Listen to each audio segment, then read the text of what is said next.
Welcome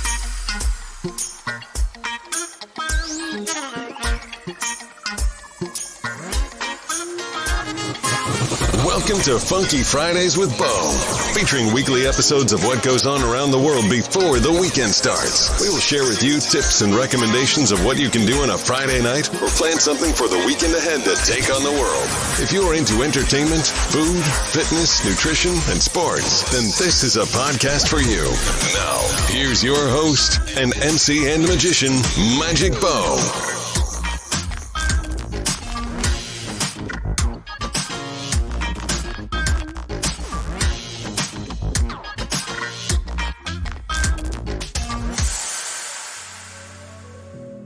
Hello friends of my podcast. Welcome to another episode of Funky Fridays with Bo. Following up from my previous podcast to create mental health awareness titled "And the Stigma," I will be speaking to two coaches in the coming episodes to educate and create awareness on this taboo topic of mental illness. Today, my guest is Michelle Anhang from Ontario, Canada. Michelle is a certified mental health coach. She is here today to create awareness on mental health, and for today's topic, I have titled it as "It's Okay Not to Be Okay." And here is the interview. Hello Michelle, and welcome to Funky Fridays with Bo. Hi, thanks for having me. So maybe before we start, you could actually tell us more about yourself. Yes, as you mentioned, I am a coach. I specialize in helping families and individuals who have mental health challenges, and also those that are moving forward through after loss. I'm the mom of two sons. They're now 21 and 18, and both in university or trying to be in university. Okay. With the current situation, it's kind of interesting to see what's going on. Yes, I think everything is going online right now. Yeah, that's it. Okay, so you said that you are a certified mental health coach. Mm-hmm. So is this mental health coaching the same as mental health counselling? Do they do the same thing, and do they treat the same people? If not, what are the differences? Yeah, so generally speaking, when we think of counseling or therapy, it's looking at where are you today and how did you get here? Coaching is looking at where are you today and where do you want to be? So often when we're looking at mental health, counseling, therapy, things like that, that might involve diagnosis, that could involve treatment. So that's more in the counseling and therapy realm. The coaching that I do around mental health is for people who say, yes, I have mental health challenges, and I also have things I want to do in the world, and I'm not letting that define me or get in my way. So that's where I step in, and I help clients learn tools that empower them in moving forward and not just managing and really thriving with their mental health challenges, but whatever their dreams are. I'm a partner in a sense of,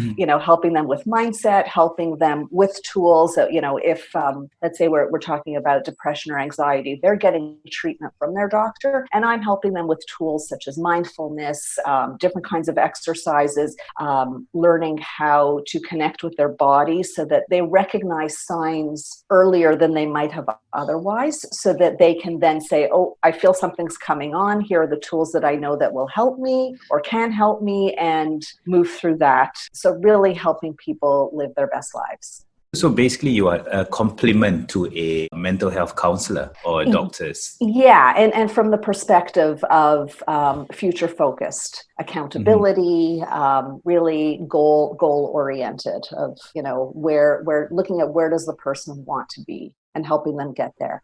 Okay. So besides that, did you ever as a mental health coach experience difficulty in dealing with a person or a situation? I've had clients that, had their own challenges. I am trained in mental health first aid. So if there are, if a person is going through a crisis, then I'm trained to recognize that something, is going on. And then I can refer them to different resources that can better help them. And there are people that sometimes come to me and they're not yet ready. Maybe they want to move forward, but they still have work that they need to do with the therapist before they can really actively move forward. And I also did want to mention too that I help family members of people with serious mental health issues, because often the whole family gets involved. It's a part of the entire family. It's not just the individual who is going through the experiences. So I work with the family members as well to what I call lovingly detach. So to be able to say this person is having their experience, we'll get them the treatment that they need. We're going to be there with love, and we're taking care of ourselves too. So basically, besides, if you compare between the person with the mental illness and the family members, so which one is difficult to handle? That's a great question. And you know what? Sometimes it's the family members, because, we never want to see people we love suffering. And so sometimes we go into a mode of wanting to fix it. And that's not often what the person needs. So the first thing that I say to anybody who asks, well, what should I do? I say to them first, okay, are they seeing a doctor? Are they seeing, their doctor, a psychiatrist, a therapist? If the answer is yes, I say, then they're taking care of themselves. You just need to love them and ask them what they need from you, because we forget to do that. And we just go into, you should, you should go for a walk. You should exercise. You should get out of bed. And then, our family member gets resentful, or they get more upset because that's not what they need from us. So it's so important to just ask, even if somebody's talking about, somebody wants to explain the hard time that they're having, we start looking for solutions. And so I say, when they start talking to you, ask them, what do you need from me? Do you want me to just listen, or do you want me to help you find answers? Because this is then empowering the relationship. So most of the time when this happens, usually do they have collaboration between the person with the issues as well as the family members? So do they collaborate, or how do you manage these two? Do they sit together with you, or how do you manage that? It really depends on what they want. Most often I'm working with the family members on their own, or the individual on their own. If they ask to meet together, by all means, but they have different needs. And so to be able to have the space, for me to meet with the family member, for the family member to just be able to say, it's so hard for me when they do da-da-da-da-da-da. You don't want the other person there, because that's not being sensitive. So this way, it's the space where they can just say whatever they're feeling. I can be with them for their experience, because their experience is real, and moving forward. And the same way with the individuals who are experiencing the mental health challenges, they want to be able to say, to do their own work, again, without feeling like their family needs to be with them, and, again, being part of fixing something, because we're all perfect in our own way, and there's nothing that needs to be fixed. Okay, so because I've done some research, there's a lot of different disorders like the OCD, the PTSD and whatnot. So what are the usual kind of person with the mental illness disorder do you sort of get most? Mostly I work with people that have depression, anxiety, ADHD. There's a little bit of OCD, but I don't heavily work in that area. But those are primarily the most common ones that people are experiencing that are manageable when we have tools that can help us out. The more severe ones, I'm not trained to work with. Okay. I've also heard you talking about to listen as a family member. And usually, if you can tell us, what are the phrases that might help some people to open up? Would you have any sort of tips or to give us? To open up to who?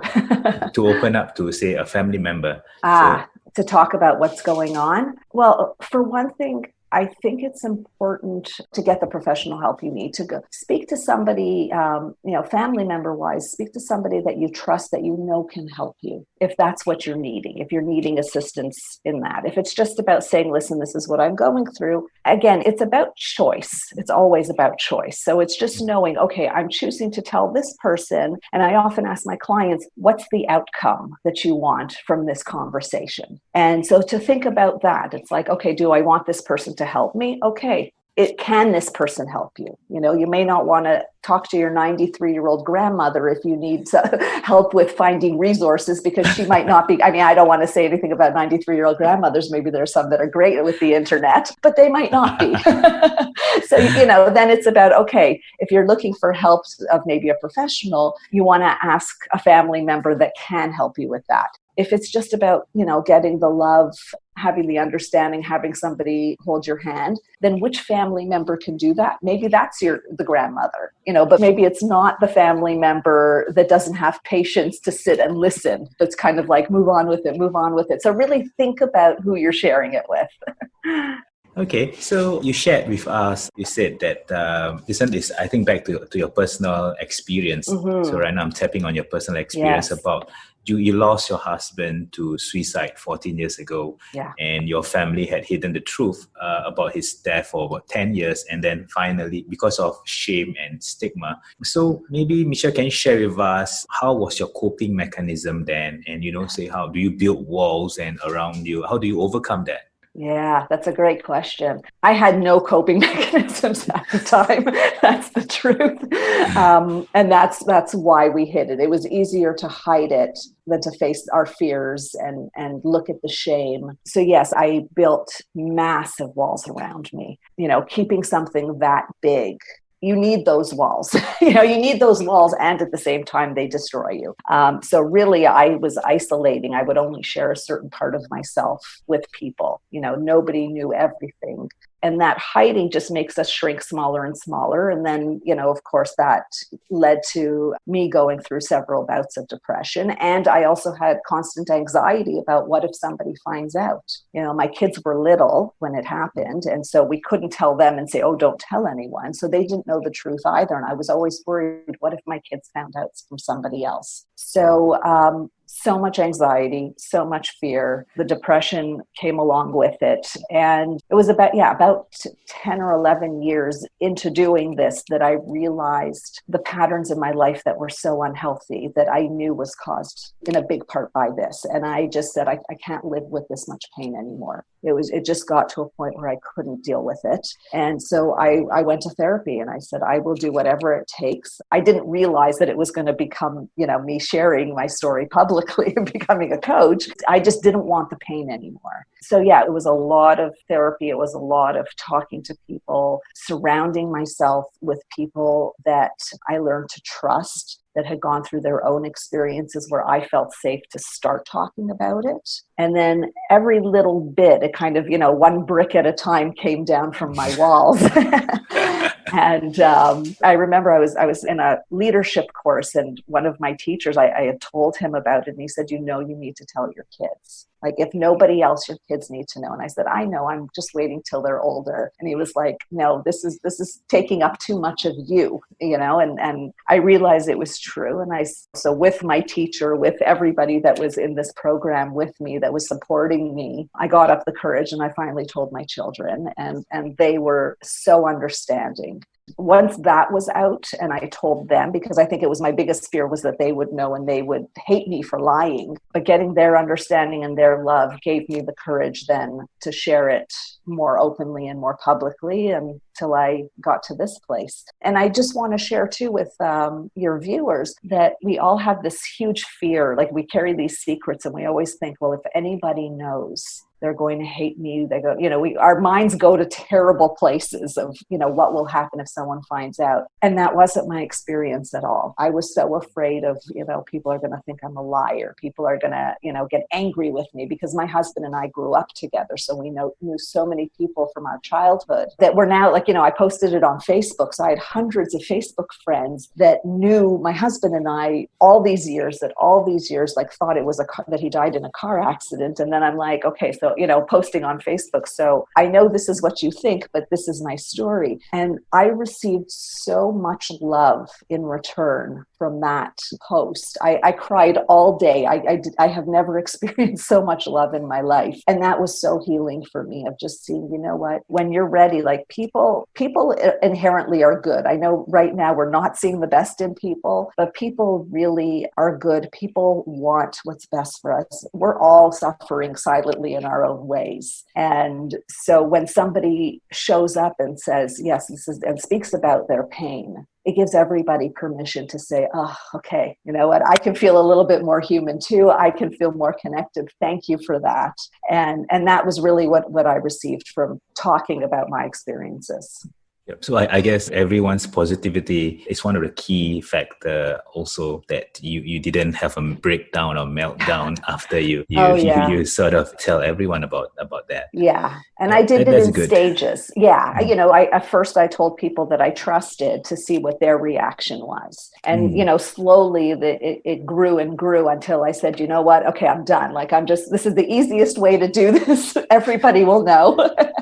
And I did it. But at that point, I had enough people hear the story and I could see their reactions that, I tested it out, that I felt comfortable. And I was like, okay, there are enough people supporting me that even if somebody has some kind of negative reaction, I'll be okay because I have so many other people I can go to. And the truth is, not one person had anything negative to say to me. So, that was a big lesson for me too. Just quite reassuring. Like we make it so much worse in our heads. So when we say about the fear of stigma, so is it really true? Because based on what you have shared with us, it seems that there's nothing to fear at all. But we have always, the person with this, with a mental health issue would always have a fear of stigma to actually open up, right? So how do you share about that? Yeah. So, there is stigma. We have, this is why you have this podcast that you're doing. And, this is why we're doing the work in the world that we're doing, because unfortunately, I think most of it comes from people that don't understand or don't have experience. And I feel that it is our responsibility to be talking about it so people can get more of an understanding. And often, and I know this was my case too, I felt the shame. I wondered, was there more I could do? Is there anything I could have done differently? I felt the shame in my own questions and looking at my own mental health challenges. I didn't like that I was depressed and staying in bed and couldn't get out of bed. I didn't feel like myself. So I was ashamed of me. But when I stopped being ashamed of me and ashamed of my experience with my husband, that's when I was open to talk about it. So I think when we think about stigma, we have to first look at ourselves and say, what are the judgments that I'm making about it? And then speaking publicly, and overcoming our own judgments. And I say to people, coming from a place, when we're judging, our heart is closed. And so it's about coming from an open-hearted place of compassion and seeing okay, this person is suffering, and seeing them as somebody who's in pain and realizing, okay, this is an illness. This is not, this is not somebody choosing to be like this. And from that loving place, I think if we could all, my dream is that we could all get to that place, because that really would eliminate the stigma. We look at what's going on with Kanye West right now. Yeah, true. And there's so much judgment. And I wish people could see, he's standing up there, he's crying, he's suffering, he's in such pain. He doesn't want to be like this. This is not a choice he's making. The things that he's saying are coming from a brain that is not functioning the way it's supposed to. The chemical imbalances, whatever it is. So things that he's saying, the way that he's acting, this is an illness. If it was a brain tumor, if it was something else that was causing something, we would have so much compassion. And unfortunately, we go to judgment. But I see him when I watched his video, most recent one, I was crying. I felt so bad seeing him suffering so much. And so my hope is that people can look at it from that place, and anybody that they know that might experience that. And rather than going into judgment, seeing okay, where can I open my heart? Where can I find compassion? Maybe from that place, we can see how can we help that person, because that's when all judgment goes away. Yeah, I agree. So, Michelle, there's a general notion that mental illness is for those who do not have a strong will. So, what would your thoughts be on this? I totally disagree.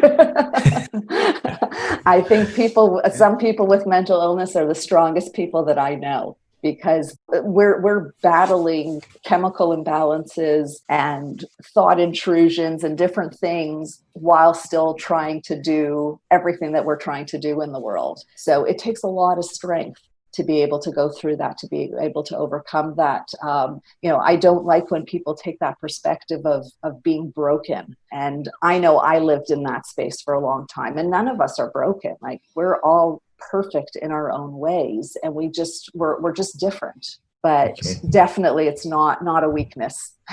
Yeah. Michelle, I have a question from the viewer. Mm-hmm. So he said about, do I start to help someone who I suspect under depression, or how or what should I do to help?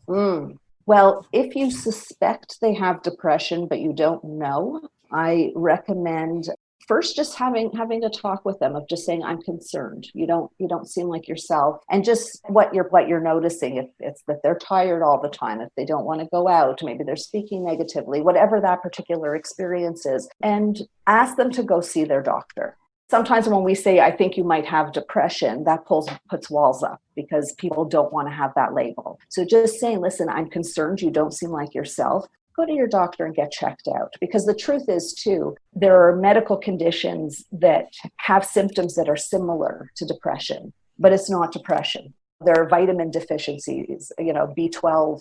If we're low on B12, we can be tired all the time, and that can create negativity. So just saying, go to your doctor, tell them what you're experiencing. You may offer to go to the doctor with them, but just ask them to get checked out. That would be the first step.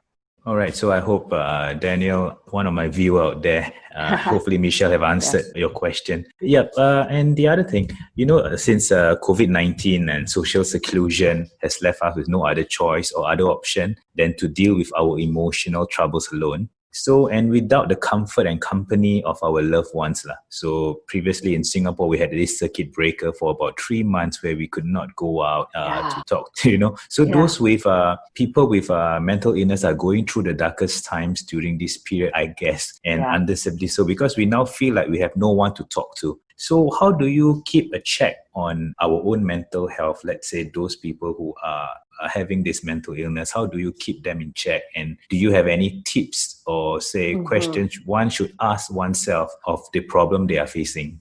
Great question. I think the first thing is check in with yourself and just, what do you need? And I often will just say to clients, like, just put your hand on your heart and close your eyes, take some deep breaths, and just, what do I need right now? And the answer generally comes. And it might just be, I need to sleep. I teach courses and give presentations on what's going on right now, because so much of our lives have been thrown off. We don't have our regular routines. We don't have the social connections that we had before. And I say first, look at what your schedule looks like. What does your routine look like? Before COVID, we all got up at the same time. We went to work. We did, whatever our lives looked like, we had that routine. Suddenly it's like everybody's home. We're staying up later. We're eating food that's not necessarily good for us. All of these things can have an impact on our bodies and on our mental health. So it's really looking at okay, am I getting enough sleep, or am I watching Netflix till 2 a.m. and then getting up at 6? And, because yes, you're going to be tired and you're not going to feel great. So really taking a look at how am I living right now? Am I moving around? I have one client who said, I'm not motivated anymore. And I said, okay, well, what does your day look like? And he said, well, I wake up at 7 and I take my laptop and I put it on my bed with me and I work for 2 hours. And then I just get up and eventually in my robe, I go to my desk and I'm like, dude, you're not moving. Our bodies need movement. And I was like, okay, no more. And we talked about it. I was like, can you get up and take a shower and go for a walk before you start your day? And he was like, oh yeah, I never thought of that. And it's like, okay, let's give it a try, see what works for you. Sure enough, our next call, he's like, oh, I'm doing so much better because he's moving. So just really looking at like, what do you need to do? And connection. Call your friends. If you need to talk to people, reach out, send a text message or book a Zoom call if you need to. And I know it's not ideal, but if that's what you need to do, then that's what we need to do. We need to see people however we can. And we do, as humans, we need connection. So losing out on that, it definitely has an impact on all of our mental health. I agree with you about the connection part, because even so, like right now for me, once in a while I have my families around, right. But I just fear about those who are staying alone. So I believe connection is key. So for those viewers out there, so if you have friends who are staying alone, maybe just give them a call or start chatting with one another. Yeah. So Absolutely. The other thing, like you mentioned about Kanye earlier, about he letting go. Like I also read Katy Perry shared her struggles with depression during a 96-hour live stream on YouTube with the session with Siri Satnam Singh. And also Lady Gaga coping with depression and taking medications. All these celebs are opening up on facing depression and mental illness. So do you think this will help other people come out and, to accept it? I do. I think the more people that are talking about it, the more it's going to become, it's already a part of most of our lives in one way or another. And it's just about, I think it's not just the celebrities that need to talk about it. I think everybody just needs to start making it a regular part of, what's going on. If we have a cold, when we're talking to people, it's like, oh, I've got this cold. But we don't talk about, I'm having a depressive episode right now. But if we normalize it, it will just become part of regular conversation of, hey, this is what I'm going through. Instead of becoming like, wow, it's something so special that a celebrity is talking about. But I'm glad that they're starting, because they are role models and so many people do look up to them and so many people admire them and want to feel that connection and need to feel that connection. So yes, it's great that they're starting, and the rest of us need to start doing the same thing. Just to track back, in the previous times when you were coping with depression and whatnot, there's no career path like a mental health coach. So is this mental health coaching a new career path, or what is? I'm certified as a coach, and I've done training in mental health issues. I have a degree in psychology, so I've combined the two. It is what you make it. It's not a specific, like you can go to school and become that specifically. It's learning about trauma. It's learning about the mental health and challenges. And like I mentioned about the mental health first aid, learning to recognize symptoms and then moving forward. But it's recognizing what is within the scope of training. For me, I had done my coach's training, and I realized through my journey that this was just the area that I wanted to help people, because I have that experience and I have that knowledge. So it just seemed like a natural fit for me. Okay, so basically there are more avenues, take it this way, there are more avenues for people to open up, because there's right now a mental health coach besides the counselors and the psychiatrists and the doctors. Yeah. So we have another channel that, those people who are suffering, there's always a coach there to help guide you along, as well as your family members. Am I correct? Yeah, it's, you just want to make sure that your coach is familiar with it, whatever your mental health challenge is, that they know the signs, they know the symptoms, and they have tools that can help you as well. But again, it's about moving forward and where you want to be in life. So the coach would work as your partner in helping you achieve your goals, with this added benefit of the knowledge around the mental health challenges. Usually, what's the timeline that a coach has to spend time with the person? Or say, is there you have to see me for the next 6 months or a year? How does it work? So generally speaking, it takes about 3 months to start seeing results, because we're changing a lot of patterns. We're changing mindset, and our brains are very stuck in their ways. So it takes some time. It takes time to learn the tools and put them into practice until they become part of your life. So it's generally minimum of 3 months. I don't give a time limit, because again, we're reaching goals. So you might reach a goal and then say, okay, now I have a bigger goal I want to reach. And we're always growing as humans. So it's really about what the client wants. I see coaching very much, it's not that I'm the expert in you. You are the expert in you. So you know what you want, you know what you need. And I'm there to bring the tools that I have to help you get whatever it is that you want. So You are like a bridge. yes. Yeah. And so, I have clients that I've been coaching for since I started coaching. So it's been a few years. And then I have other clients that it's a short period of time where they're very specific of, I just want a few tools to help me manage my anxiety as I'm going through job interviews. And so I give them a few tools, a few mindset tips, and then, our work is done. So very personal choice. All right. So it's good because I felt having a mental health coach is good. It's just, because even in Singapore, there's a few, tomorrow I'll be interviewing a health and wellness coach on this matter as well. So I believe I think it's everywhere. It's quite an innovative sort of career to help people open up and whatnot. So it's very good. Thanks for being a coach. Yes, thank you. Yeah. And, now on a sort of a less serious note, because ultimately this is a show about getting recommendation and tips of what to do on a Friday night.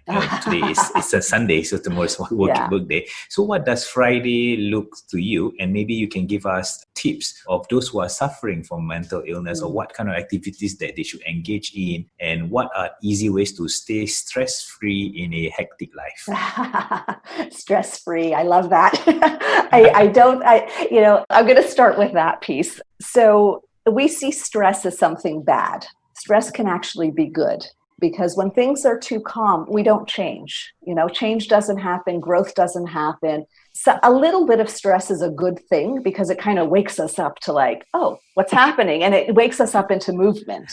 That's the coach in me giving a different perspective on stress. So looking at it from a different way of like, okay, what is this trying to tell me? And just asking ourselves that of like, okay, what is this stress trying to share with me? And what can I do about that? With respect to my Friday nights, that for me, that's my downtime. That's, like, okay, the end of a week, lying on the couch, and really just relaxing. It's quiet. And then I can recharge for the rest of the weekend and the rest of the week. But yeah, Fridays, I'm done. Nobody's talking. Don't talk to me. Don't look at me. And my advice for people is do what you love. We don't do enough of what we love these days. We do so much of I should do this and I should do that, so much out of obligation. Think about the things that you love, what lights you up, and do as much of that as you can. I think we can't go wrong with that. Okay, it's quite a good advice to them. Yep, so this is the last question about meditation, exercises, yoga. So what would you recommend for people with having a mental health issues? What are the exercises that do you think you could recommend to them? Yeah, anything that you love. It's so individual. Exercise is so important. It releases the happy chemicals in our bodies, which, then counter the ones that make us feel not so great. We feel stronger, we feel healthier. So whatever kind of exercise feels good for you is what you should be doing. Meditation and mindfulness are very important, I feel, in managing our mental health. I actually teach courses on that, specifically around mental health challenges, because often we think that meditation is, sitting like this for 20 minutes, half an hour, and it doesn't have to look like that. There are different ways to meditate. And sometimes even just, I'll share with you one tip that I tell pretty much every one of my clients in the beginning is breathing exercises. So there's something called box breathing where you inhale for 4 counts. You hold your breath for the count of 4, and then you exhale for the count of 4. And I say, do that a few times because that calms our nervous system.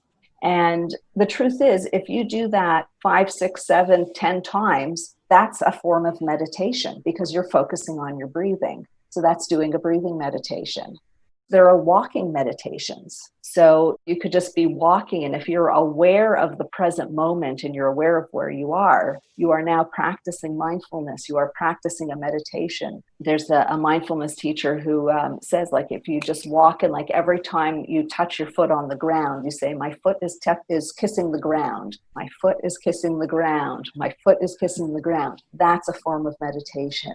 So it's all wonderful for calming our nervous systems, especially now when things are so stressful. It's all of these little things that we do that just slow our bodies, because essentially our brains are going on overload because we have so much unknown in the world. We don't know when, we don't know from a financial standpoint, our jobs, our families, our health, and our brains are wired to look for safety. This is how we survive. And because we have so much unknown, our brains are constantly going. So the key is really to get ourselves into a calmer space, because when we're looking for safety and we're trying to find that, we're not in a space where we can necessarily make the best decisions. So we know that when we slow down and we take a deep breath, it's like, okay, suddenly it's cleared up and I can make a good choice here. So it's really just getting our brains and our bodies to slow down as much as we can throughout the day. And in whatever way works for you. Some people it's yoga and other people it's running. So, all right. Thank you, Michelle. Basically, we have come to the end of the conversation. And I would like to thank you, Michelle, for spending your Sunday morning with us. Thank you. And also create an awareness about mental health and how to cope with it, and seeking professional help, like, having a mental health coach or counselor or psychiatrist. So I think the viewers out there really learned a few thing or two about today's conversation. So for the viewers out there, if you have any questions or if you would like to connect with Michelle, you can Google her website. It's www.michelleanhangcoaching.com, right? Did I get it right? You did, yes. Yeah. And I use the same handle on Facebook. I have a page, and on Instagram as well, Michelle Anhang Coaching. Okay, so because I've seen her website, there's quite good videos out there. So because she updates her videos as well as blog. So if you want, you can actually go over and just type in Michelle Anhang Coaching, and you could find things there. All right. So really, I would like to thank Michelle again. It's about 40 over minutes. So thank you so much. Have a good rest. For me, for those of you who wants to follow my podcast, do subscribe, because you want to get me noticed and to get the movement across going. Yeah. So thank you very much, Michelle, for your sharing, and have a great Sunday. And I hope to catch you all soon tomorrow. I'll be speaking to another coach at 5 p.m. tomorrow, a health and wellness coach, and we continue our movement on the hashtag and the stigma. Thank you, Michelle. Thank you so much. Have a great Sunday. Thank you very much. You too. Bye-bye. Bye. Alright guys, that's the end of the conversation, and I hope all the listeners out there learned a thing or two about mental health issues. I hope that you don't stop here, and to continue to educate your friends and colleagues about ending the stigma. Do follow and subscribe to my podcast, cause it is the only way to get noticed and to get this movement across. I'm Magic Bo, host of Funky Fridays with Bo. See you next week. Stay safe, stay well, and let's end the stigma. Loved what you've heard on this week's episode? Then head on over to iTunes and Spotify and leave us a 5-star review and feedback. If you have any other questions, suggestions, or feedback, do head over right now to Facebook, Twitter, Instagram, or Twitch to like, share, and get involved. Till then, enjoy the rest of the weekend, and do catch the next episode of Funky Fridays with Bo next week.